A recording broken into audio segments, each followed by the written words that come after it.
Olá, hoje eu irei abordar nesse vídeo um tema, a meu ver, bastante interessante e de longo alcance no que tange à prática psicanalítica, que é exatamente a relação entre psicanálise e Janus, ou psicanálise e janela. O que vem a ser isto? Para que eu possa localizar bem, eu gostaria de me reportar a você a um fato histórico já bem conhecido, né, relativo a Freud.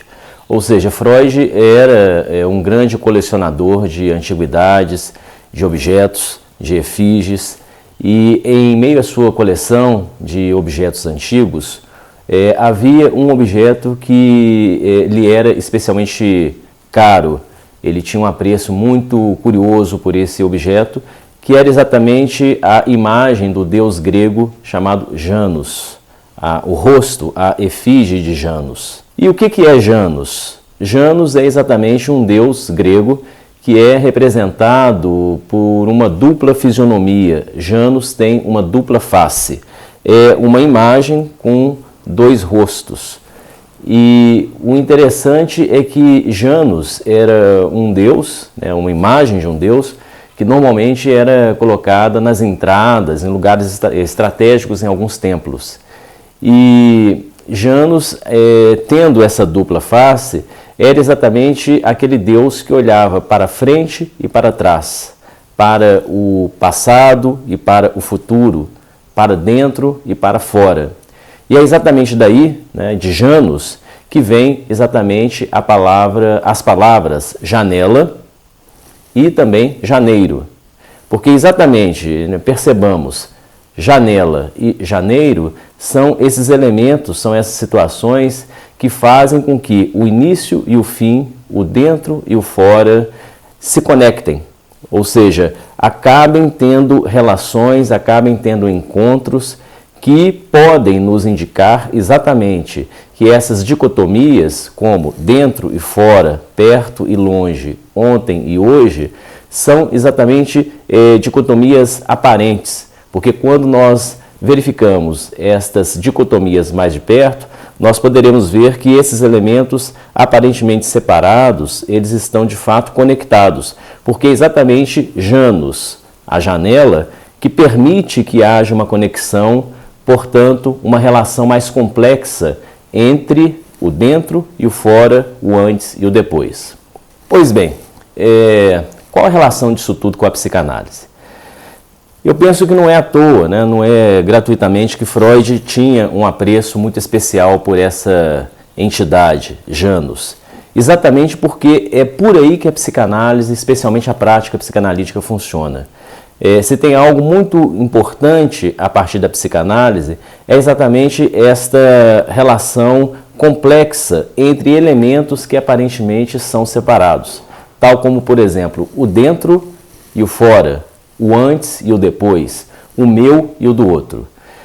O que Freud vai exatamente introduzir como uma grande novidade é uma concepção de subjetividade em que esses elementos aparentemente separados e estanques, eles começam a se mostrar como elementos intimamente articulados. E a escuta do analista, ela há de ser feita a partir exatamente desta perspectiva.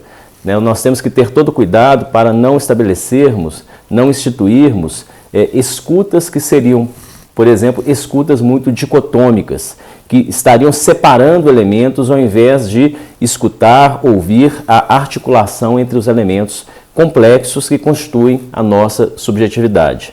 Então, é nesse sentido que Freud introduz uma grande novidade, porque ele exatamente nos leva a entender que a subjetividade não pode mais ser pensada como se fosse uma esfera. O que é uma esfera, né? A espacialidade ou a chamada topologia esférica. A esfera é exatamente o que faz com que haja um espaço dentro, interior, totalmente separado de um espaço externo, o exterior. É muito comum que várias perspectivas psicológicas, por exemplo, tentem apreender a subjetividade a partir dessa lógica dicotômica ou esférica. A psicanálise, pelo contrário, ao invés de pensar pelo ou, dentro ou fora, meu ou do outro, ela vai introduzir o que é muito jânico, o que tem a ver com a janela, ela vai introduzir o I, meu e do outro, dentro e fora. Ou seja, ela vai instituir exatamente a relação complexa entre elementos, tal como sujeito e objeto. E é exatamente isto que, vamos dar um salto, estávamos falando de Freud, é exatamente isto que Jacques Lacan traz para a psicanálise quando ele vai até a matemática, especialmente no território da topologia, e traz para a psicanálise a chamada banda de Möbius. A banda de Möbius é uma figura topológica muito interessante, com várias propriedades curiosas, que são propriedades exatamente ao oposto, ao contrário do que seria uma reflexão, um olhar ou uma escuta esféricos, baseado, portanto, no dentro e no fora, na dicotomia.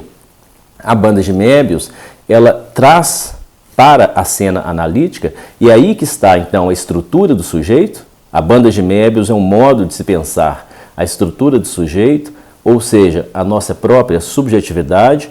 A banda de Möbius, ela articula o dentro e o fora, o antes e o depois, a causa e o efeito. Então, é nesse sentido que, por exemplo, quando nós pensamos sobre o próprio sofrimento, o sintoma, o sofrimento ele é causado pelo próprio sujeito ou por alguma coisa que vem de fora dele?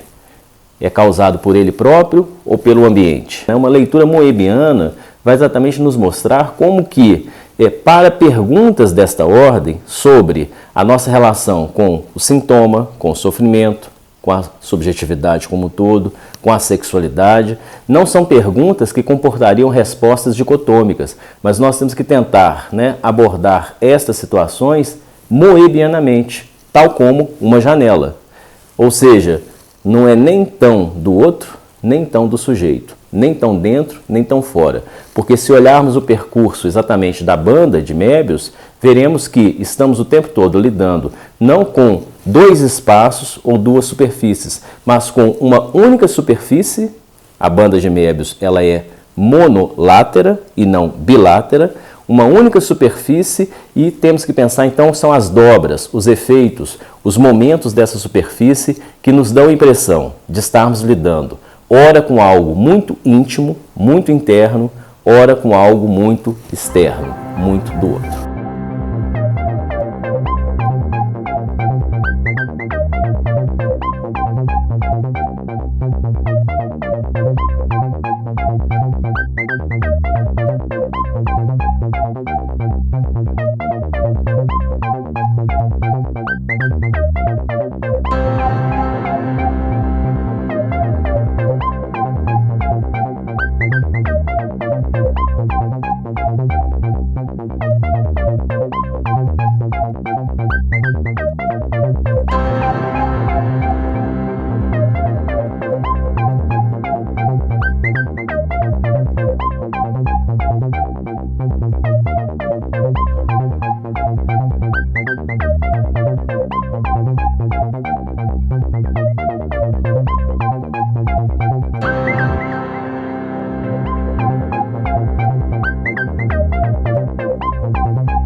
Então é nesse sentido que eu gostaria de trazer para cá, para a nossa reflexão em relação à psicanálise, exatamente a importância de termos olhares, leituras, falas que sejam mais jânicas, que tenham mais a ver com Janus do que com alguma coisa dicotômica, porque é exatamente este o espírito freudiano, a perspectiva freudiana da psicanálise.